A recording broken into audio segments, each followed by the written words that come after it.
আসসালামু আলাইকুম। আজকে আমরা যে বিষয়টা আলোচনা করব বিএনপি যে তাদের দলীয় লোকদেরকে যেভাবে দেশের বিভিন্ন সিটি কর্পোরেশনগুলোতে প্রশাসক হিসেবে নিয়োগ দিচ্ছে, এই বিষয়ে আসলে যত পরিমাণ সমালোচনা হচ্ছে এই সমস্ত বিষয়গুলো নিয়ে দর্শক আমরা আলোচনা করব। আশা করি আপনারা সম্পূর্ণ ভিডিওটা দেখবেন এবং আপনাদের মূল্যবান মতামত কমেন্ট বক্সে লিখে জানাবেন। চলুন শুরু করা যাক। সম্মানিত দর্শক, আপনারা জানেন যে 13দশ জাতীয় সংসদ নির্বাচনে বিএনপি যেভাবে ভূমিধস বিজয় অর্জন করেছে, সেই বিজয়ে বিএনপি মহান জাতীয় সংসদে গিয়েছে। সংসদে যাওয়ার পরে বিএনপি যে সমস্ত যে আপনার সিদ্ধান্ত নিয়েছে তার ভিতরে সবচেয়ে বড় যেই সমালোচনা বা আলোচনা যেটা নিয়ে হচ্ছে সেটা হচ্ছে দেশের বিভিন্ন যে জেলা প্রশাসক মানে বিভিন্ন সিটি কর্পোরেশনগুলোতে তারা যেভাবে জেলা প্রশাসক নিয়োগ দিচ্ছে দলীয় কর্মীদেরকে, এই বিষয়টাকে নিয়ে আসলে অনেকের আপত্তি তুলতেছেন। অনেকে যে সমস্ত বিষয়টা বলতেছেন যে এই যে জেলা প্রশাসক হিসেবে নিজেদের লোকদেরকে নিয়োগ করে মূলত এখানে বিএনপি যে কাজটা করতেছে, এটা তাদের যে সমস্ত কর্মীরা এখানে বঞ্চিত ছিলেন তাদেরকে মূল্যায়ন করা আর কি। যে সমস্ত কর্মীগণ বঞ্চিত ছিলেন বলতে নির্বাচনে অনেকে হয়তো অন্য কোনো প্রার্থীকে তাদের আসন ছেড়ে দিতে হয়েছে, হয়তো বা কেউ নির্বাচন করে জিতে আসতে পারেননি, হয়তো বা মনে করেন যে দলীয় সিদ্ধান্তের কারণে হয়তো কেউ নির্বাচন করতে পারেননি। এখন ওই সমস্ত ব্যক্তিদেরকে যাকে যেখানে পারছে বিএনপি, এই জন্য তাদেরকে মূল্যায়ন করার জন্য এই যে সিটি কর্পোরেশনের যেই জেলা প্রশাসক হিসেবে বা সিটি কর্পোরেশনগুলোতে তাদেরকে প্রশাসক হিসেবে নিয়োগ দিচ্ছে। কিন্তু এটা কতটা যুক্তিসঙ্গত বা কী, এটার বিষয়ে আসলে অনেকের মনে এটা নিয়ে আসলে বিতর্ক সৃষ্টি হয়েছে। যেমন আপনি দেখেন যে বিএনপির যেই নির্বাচনী ইশতেহারের বিএনপির কথা ছিল যে সব ক্ষেত্রে তারা নির্বাচিত প্রতিনিধিদের কাছে বা নির্বাচনকে অগ্রাধিকার দেবে, এরকম কথা আর কি মূল কথা।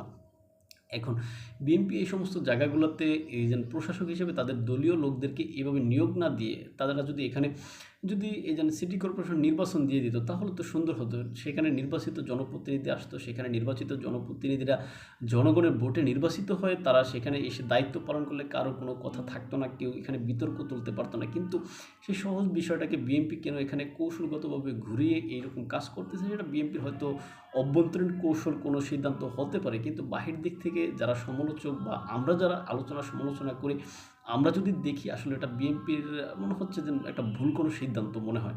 এখন বিএনপি এই সিদ্ধান্তটা এইভাবে না নিলে মনে হয় যেন ভালো হতো, কেননা এখানে নির্বাচিত জনপ্রতিনিধি আসলে যে যোগ্য ব্যক্তিরা আসতো। এখানে যোগ্য ব্যক্তিরা বলতে এখানে হয়তো মনে করেন এক একটা সিটি কর্পোরেশন নির্বাচনে এক একটা আসনে মনে করেন ৫ জন ৭ জন ১০ জন প্রতিদ্বন্দ্বিতা করতো। সেই ১০ জনের ভিতরে বা ৫ জনের ভিতরে মনে করেন যে যোগ্য তিনি নির্বাচিত হয়ে আসতেন, সে হোক বিএনপির, হোক জামাতের, হোক বা এনসিপির, বা হোক সেটা জাতীয় পার্টির বা XYZ যে কোনো দলের হোক না কেন।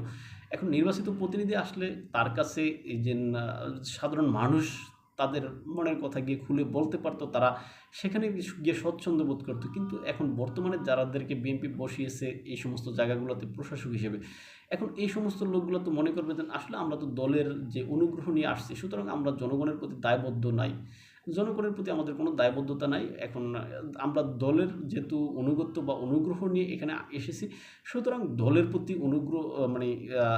আমরা কি সহানুভূতিশীল থাকবো, দলের প্রতি আমরা কৃতজ্ঞতা থাকবো, সুতরাং দলের জন্য আমরা কাজ করে যাব। এখন এই ক্ষেত্রে হচ্ছে যেটা যে সমস্ত নগর সুবিধাগুলো থাকে, যে সমস্ত এখানে যত কাজকর্মগুলো থাকে, এই সমস্ত কাজকর্মগুলোতে আসলে তারা মনোযোগী হবেন না। তারা দলের যে সমস্ত আপনার কর্মীগণ আছেন বা দলের যে সমস্ত আপনার যেই বিষয়গুলো রয়েছে ওই সমস্ত বিষয়গুলো বেশি দেখভাল করবেন, কেননা দল তাকে এখানে নিয়োগ দিয়েছে। এখানে জনগণের কাছে তার কোনো দায়বদ্ধতা থাকবে না, জনগণের কাছে তার কোনো জবাবদিহিতা থাকবে না, কেননা জনগণ তাকে ভোট দিয়ে এখানে নির্বাচিত করেনি। আমরা যদি দেখি ঢাকা দক্ষিণ সিটি কর্পোরেশনের ক্ষেত্রে যে বিএনপির সিনিয়র নেতা জনাব, একসময় হয়তো ছাত্রলীগ করতেন, আওয়ামী লীগ থেকে এসে এখন বিএনপি করতেছেন, বিএনপির সিনিয়র নেতা আব্দুস সালাম। সে আব্দুস সালাম সাহেব তিনি যোগ্য লোক, তাকে আমরা অযোগ্য বলতেছি না, কিন্তু এখানে তিনি যদি নির্বাচিত হয়ে আসলে তাহলে হয়তো এই যে ঢাকা দক্ষিণ সিটি কর্পোরেশনের যে নগর সুবিধাগুলো, সেই নগর সুবিধাগুলো মানুষ ভালোভাবে পেত বলে আমি মনে করি। এখন হয়তো অনেকে যুক্তি দেবেন যে এখনও তো তিনি সেই সুবিধাগুলো যদি দেন তাহলে সমস্যা কী। এখন আমি তার উদ্দেশ্যে হয়তো বলতে পারি, ভাই নির্বাচন দিয়ে যদি তিনি আসতেন তাহলে সমস্যা কী হতো। এখন এই যে নির্বাচন দিয়ে আসলে আসলে কোনো সমস্যা হতো না, কিন্তু বিএনপি সেই সহজ কাজটা না করে এখানে বিএনপি কেন সমালোচনায় পড়তে গেল বা সমালোচনামূলক কাজ করলো, এটা কি আসলে যে আলোচনায় থাকার জন্য না কি আসলে সেটা তারাই ভালো বুঝবে। এখন আবার এখানে আরেকটা কৌশল হতে পারে, যেহেতু 5 বছরের জন্য এই নির্বাচনটা হয়, আরও 2 বছর, এই 2 বছর যদি এখানে বিএনপির সময় তারা যদি অনির্বাচিতভাবে এই মানে সময়টা অতিবাহিত করতে পারে, তাদের ক্ষমতার সময় মনে করেন 3 বছরের সময় গিয়ে তারা অর্থাৎ 2026 সালে আসছে, 26 সালে বিএনপি যেহেতু ক্ষমতায় আসছে, 26, 27, হ্যাঁ, 28, মনে করেন 28 সালে গিয়ে হয়তো তারা নির্বাচন দিল। এখন 28 সালে নির্বাচন দিলে 2 বছর ওই সিটি কর্পোরেশন মেয়রগণ মনে করেন আরও সময় পেল বিএনপি ক্ষমতায় থাকা অবস্থায়। এখন পরবর্তীতে আবার যখন নির্বাচন দিবে, নির্বাচনের পরে জাতীয় নির্বাচন হবে, কিন্তু সিটি কর্পোরেশন নির্বাচন কিন্তু 5 বছরের পর ছাড়া হবে না। সুতরাং পরবর্তীতে যে নির্বাচনটা হবে, ওই নির্বাচনে এরা অর্থাৎ বিএনপির পক্ষে কাজ করতে পারবে, এবং কি পরবর্তীতে অন্য কোনো দল যদি ক্ষমতা আসতে চায়, সেই ক্ষেত্রে এরা ভূমিকা পালন করতে পারবে তাদেরকে বাধা দেওয়ার জন্য। মানে বিএনপির যে সমস্ত কর্মী সমর্থকগণ আছেন, তাদের একটা আশ্রয়স্থল হিসেবে এই সমস্ত সিটি কর্পোরেশনগুলা বা সিটি কর্পোরেশনের যারা রয়েছেন তারা একটা ব্যান্ডগার্ড হিসেবে তখন কাজ করবেন বলে আমার মনে হয়। এখন এই সমস্ত কৌশলে হয়তো বিএনপি এগোতে চাচ্ছে। এখন এই সমস্ত কৌশল করলে আসলে হয়েছে কি, সাময়িকভাবে হয়তো কিছু আপনার নিজেদের যে দলীয় কর্মীরাগণ রয়েছেন তারা হয়তো সুবিধা পেতে পারেন, কিন্তু আলটিমেটলি এটা বিএনপির দলীয়গতভাবে বা জনগণের কাছে বিএনপির যে জবাবদিহিতার জায়গাটা, সেখানে আসলে এটা সমস্যা হয়।